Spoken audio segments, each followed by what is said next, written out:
Thank you, ma'am. Any additional evidence from the state? No, Your Honor. Thank you. Is there anything else that we have on the, I think we're done? I mean, there's no other pending motions. Anything else that we need to, obviously, I'm gonna have to take all of this under advisement. Mr. Baldwin. Judge, is it? I know it's late. Could I have a few minutes of closing? A very few minutes. Yeah.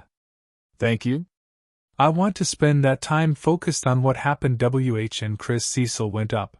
Because it is very incredibly important related to that, what this third-party suspect motion in limine is all about.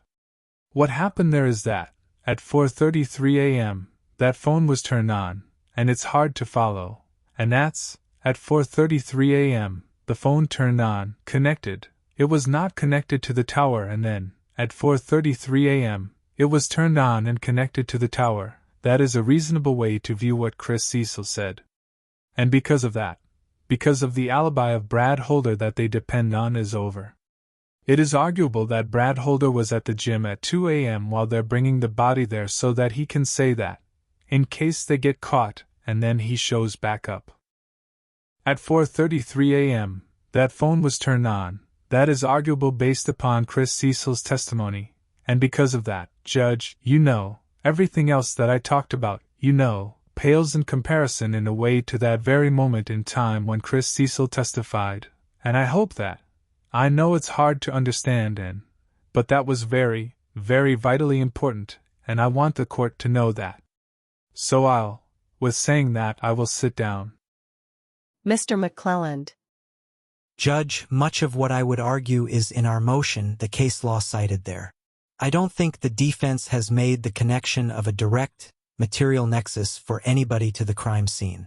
I guess I can't make a leap that Mr. Baldwin's making that, even if you believe it's true that a phone turned on and off at 4:30 a.m. that, aka, there's enough evidence to bring Brad Holder as a third-party perpetrator.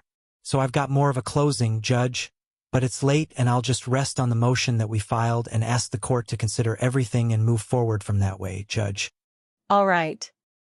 Well, I appreciate that, and I appreciate the willingness of all counsel to stick it out until almost 8:30 this evening. I know that when we set this hearing about a month ago, you'd indicated that 3 days would be sufficient, and they've been 3 very long days, but we have completed now our. Judge, can we approach? Yes, come on up. Sidebar conference conducted. Judge, with regard to the inaudible. Yes. Inaudible. You had asked for a closed hearing on that. Yeah, we were just kind of discussing it and really haven't, thought it through a lot.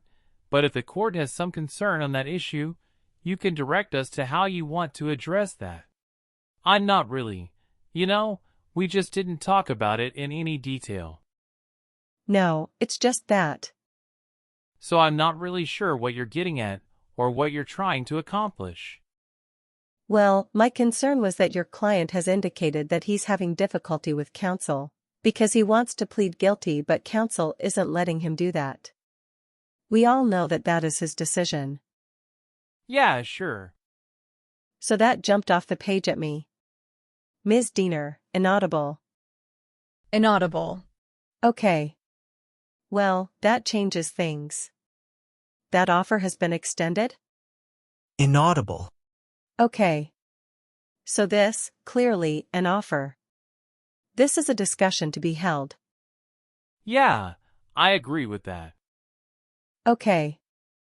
I'm okay with whatever the court's approach to that is. If you want to have a closed hearing where you vet that out, that's fine, as long as there's a little structure to it, and we have some expectation from the court as far as inaudible. Okay. Well, it's 8:30. Are we doing that now, or are we doing it another time?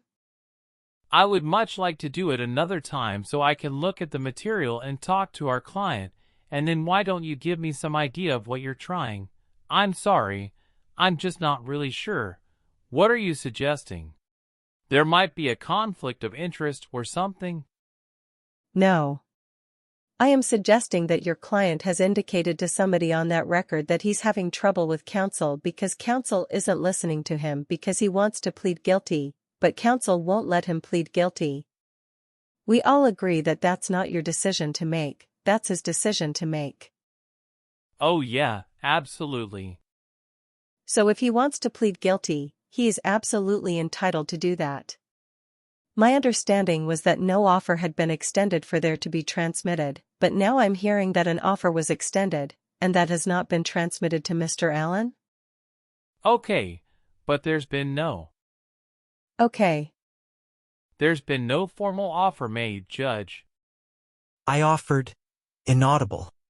I believe you were bickering about. This is in direct. Inaudible.